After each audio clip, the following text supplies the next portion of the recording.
There's a drawing method that I use to draw faces, which I find really useful, and it's called the Reilly method.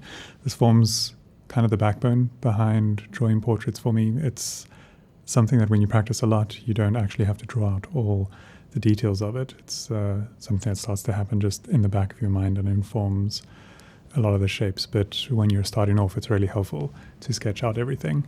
And so we're going to just dive into the structure of it and why we're making some of the gestures and the lines, and hopefully following along is pretty simple and really informative. Also, this video is sponsored by Squarespace, but I'll tell you more about them later. It's called Reilly Abstraction. It was developed by an American art instructor, Frank J. Reilly. And now, if you've ever sat down to draw a face and thought, I don't even know where to start, this is for you. The Reilly Abstraction gives you a set of guidelines and rhythms that break the face down into proportions. So you're not just guessing anymore, you're working from structure. It's not about drawing perfectly the first time. It's about giving yourself a scaffold, something you can bounce off, adjust, and build from.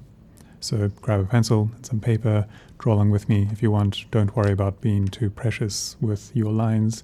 You're going to be erasing a lot, and that's actually the point. So the first thing we're going to do is draw a circle.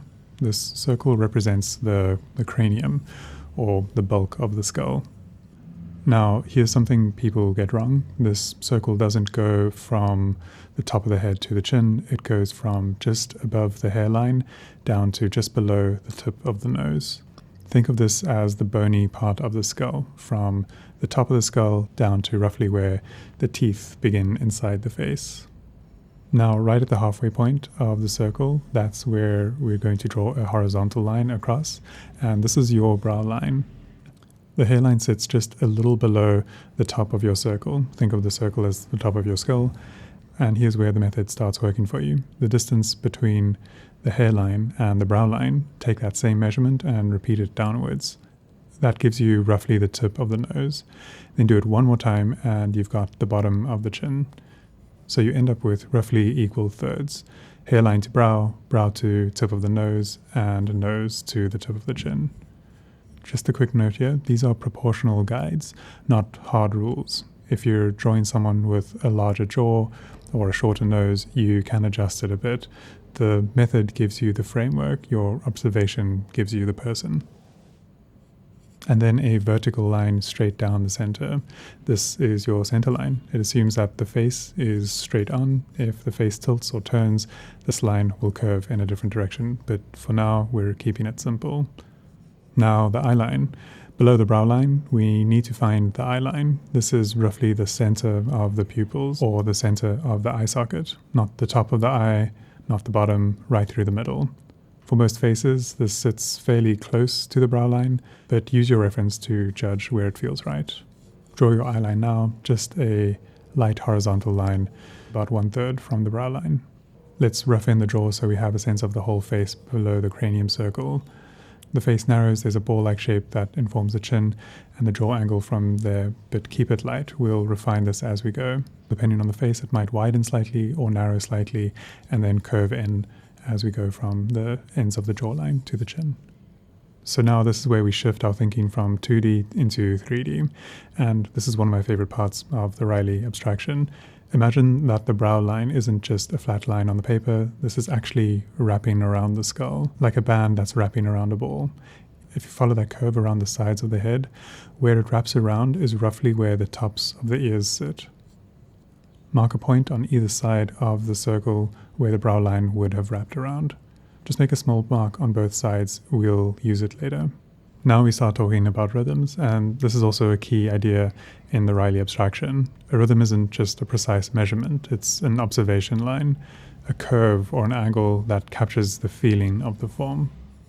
Look at your reference and find where the eyebrows curve downwards.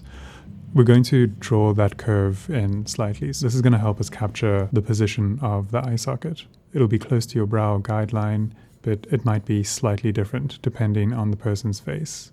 And that's fine. That's the point. The guidelines get you close, the rhythms get you accurate. But from that mark at the top of the ear, we're going to find this rhythm moving in. And this will create a kind of V on either side that'll hold the eye socket. Next, we're going to find a little shape, and this is a really important shape that informs quite a lot of the face, and this is the brow to nose triangle. If you look at the brow bone and trace where it descends on either side down towards the nose bridge, you get this kind of V shape, or more of an angular funnel. Everyone's is slightly different. One side might have a steeper angle from the other. Just look at your reference and approximate it. Don't overthink it. These lines are meant to be easy to erase, and once you have something, you can tell whether it looks right or wrong and move from there. And next we're going to be drawing the forehead circle. Here's a subtle but useful one. Imagine a circle going from the bottom of the brow to nose triangle all the way up to the hairline. This circle, or kind of oval, will represent the inner edge of the eye socket, that little ridge between the bridge of your nose and your actual eye socket, and this will give you that plane. If you look at someone straight on, you can actually see where the forehead protrudes ever so slightly and then recedes, and this circle captures that rhythm. It's not a perfect shape, use it loosely, it's just to inform the inner corners of your eye socket and give a little bit of shape to the forehead. Now we draw the actual eye sockets. These are roughly circular, and they should sit within all the rhythms you've already laid down. They can't go past the brow bone above. In fact, they actually sit slightly below the brow bone, and then they'll push up to the rhythms that we created, like the forehead circle and the V's on either side of the head. The gap between them should be roughly 1 eye width apart, so if you can fit a third circle between the two, then you're in the right space. Draw your 2 eye circles in now, keep them loose. You want to be willing to erase all of these lines. One thing I always remind myself, the more precious you are with a line, the less likely you are to erase it when it's wrong. So draw it lightly, draw it loose, stay willing to correct. From the outer corners of the eyes, draw a line upwards, following the temples, and this can exit through the top of the cranium. I like to keep these lines quite loose. It's more of a feel or a rhythm that'll inform the planes of the skull. From here, we can also use the hairline, arch this around to where the temple rhythm leaves the skull. This will give us a bit of a plane for the top of the head. Next, let's move on to the nose lines and the triangle. From the center, we're going to create a V shape that goes up towards that little line that we used to be the tip of the nose before. At the bottom of the line that we created at step 3, we're going to create a little triangle pointing downwards. This triangle represents the bottom plane of the nose, or the underside. And the 2 ends of the triangle will be roughly the width of the nose and nostrils. Creating this triangle can be really helpful in getting us to think of the face as a 3D volume of shapes. Without this, the nose reads as flat. Next, we're going to create a line that goes from each side of the ends of that triangle, and this arcs just below the bridge of the nose, so just at the bottom of that V that we created at the bridge of the nose. This curve, or this semi-oval shape, represents the full structure of the nose. So it gives us the 2 side planes, the flat front plane and the second side plane as well. As we develop more of the nose, it'll start to show the wings of the nostril eye and the ball of the nose, but we'll get to that in a minute. Now we're going to draw the ball of the nose, which informs quite a lot of the shape of the nose. This is just the fleshy center part, not including the nostrils. Think of it as a ball that sits right at the end and tip of your nose. This is really prominent in some people and hardly visible in others, so it depends on your reference. Once you have this, the center line becomes less important, and this is kind of the way that this method works. As we start to inform new shapes that have been informed by the lines or rhythms we drew before, the newer shapes start to become more important, and they slowly build upon each other to get a more accurate structure for the face. Next, we're going to draw the mouth tube, or the mouth cylinder. This is where the teeth live underneath the nose. But instead of drawing just the tube itself, we're also going to extend this tube, or the rhythm, to just over the ball of the nose. Starting roughly from the top of the ball of the nose, draw a shape that's wider at the bottom and slightly narrower as it goes up, so it's almost a teardrop. The width of this should roughly reflect the corners of the mouth. This won't be the lips, this is representing just underneath the lip, and it'll start to interact with other rhythms as well, which start to shape the mouth a lot. And now from the bottom of the chin up to just below the lower lip, that whole area is considered the ball of the chin. You can draw it in as a kind of oval shape. And the Venn diagram of where this and the mouth tube overlap, this often creates the shadow just below the lower lip, which gives the lower lip its shape. Now we're going to draw in the laugh line, and this runs from the bottom of the chin all the way up to the bridge of the nose. This is usually where dimples or the muscles will intersect with muscles from the mouth. And if there are any laugh lines or dimples, they'll usually fall along this crease. Next, we're going to find the cheekbone rhythms. First, the bottom of the cheekbone. From the top of the ear, we're going to find the rhythm that curves along just underneath the nose and across to the other side. This is often where the shadow of the cheekbone, depending on the lighting, might fall. And then for the cheekbone height, we're going to move from the top of the ear again, curving around just below the eye socket and bring that line down towards the corner of the mouth. So we can make a little mark here to identify where the corner of the mouth might be. These lines become extremely helpful as soon as we start adding shape. They really inform a lot of what's happening with the shape of the cheeks and how the cheeks interact with the mouth and with the eyes. Next, we have the lips.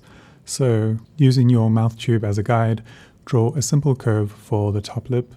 We don't need a cupid's bow yet for any of this. It's just the larger shape of the top lip. Then draw in a line across from those 2 points, and this will be where the lips meet. And the bottom of the mouth tube, the shadow that we created underneath here will inform where the bottom lip sits.